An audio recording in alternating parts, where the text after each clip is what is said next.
جہاں محسوس ہو گیا بری سوچ ہے، بے دینی کی سوچ ہے، اس بے دینی کی سوچ کو تبدیل کرنا۔ اور حضرات تیسری بات، نماز کا ماحول قائم کرنا۔ بجائے اس کے کہ میرے پاس 4 مہمان بیٹھے ہوئے ہیں اور ان مہمانوں کی وجہ سے میری نماز قضا ہو جائے، اس سے درست رویہ یہ ہے کہ میں اٹھ کے کھڑا ہو جاؤں اور ان کو کہوں گا آؤ بھائی نماز کا ٹائم ہو گیا، پہلے نماز پڑھ لیں تو پھر آگے بیٹھ جائیں۔ یہ طریقہ ہے، یہ طریقہ نہیں ہے کہ میں کسی کے پاس بیٹھا ہوں تو اس کی وجہ سے میری نماز قضا ہو جائے، یہ ذلت و رسوائی کا طریقہ ہے۔ اسی طرح جو چوتھی بات ہے وہ زکوٰۃ ہے، وہ اللہ کی راہ میں خرچ کرنا ہے۔ شیطان کی پوزیشن یہ ہے، شیطان بے حیائی برائی پہ خرچ کرنے کے لیے راستے کھولتا ہے، لیکن نیکی کے لیے خرچ کرنے کے لیے ہاتھ بند کر دیتا ہے۔ تو قرآن یہ کہتا ہے کہ مومن لوگ جو ہیں وہ جہاں نیکی کا ماحول پیدا کرتے ہیں، برائی کے لیے رکاوٹ بنتے ہیں، جہاں وہ اچھی سوچ پیدا کرتے ہیں، جہاں ان کی پوزیشن یہ ہے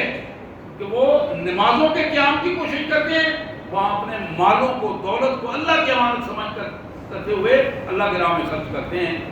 وَيُطِيعُونَ اللَّهَ وَرَسُولَهُ، اور پانچویں بات یہ تھی کہ اللہ اور اللہ کے رسول کی ہر حکم میں اطاعت کرتے ہیں۔ جب انہیں یہ پتہ چل گیا کہ اس میں اللہ کا حکم یہ ہے، رسول اللہ کی سنت یہ ہے، پھر انہیں اس کی کوئی پرواہ نہیں ہوتی تو مولوی صاحب کیا کہتے ہیں، پیر صاحب کیا کہتے ہیں، چودھری صاحب کیا کہتے ہیں، میرے چاچا نے کیا کہا تھا، دادا نے کیا کہا تھا، وہ سب کو بائی پاس کر کے اللہ کو ترجیح دے کر اللہ کی بات مانتا، اللہ کے رسول صلی اللہ علیہ وسلم کی بات مانتا۔ وَيُطِيعُونَ اللَّهَ وَرَسُولَهُ، اللہ فرماتے ہیں جب ایسا ہو جائے گا تو پھر کیا ہوگا، اولئک سیرحمہم اللہ، یہ لوگ ہیں جو اللہ کی رحمت کے حقدار ہوں گے، اللہ ان پر اپنی رحمت کرے گا، ان کو اپنی رحمت سے ڈھانپ لے گا۔ ان اللہ عزیز حکیم، اللہ طاقتور بھی ہے اور اپنی طاقت کو استعمال کرنا بھی جانتا ہے۔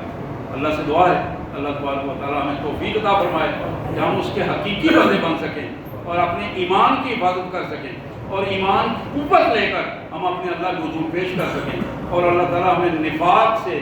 کفر سے، شرک سے، بدعات سے پناہ عطا فرمائے۔ باقی دعوانا الحمدللہ رب العالمین۔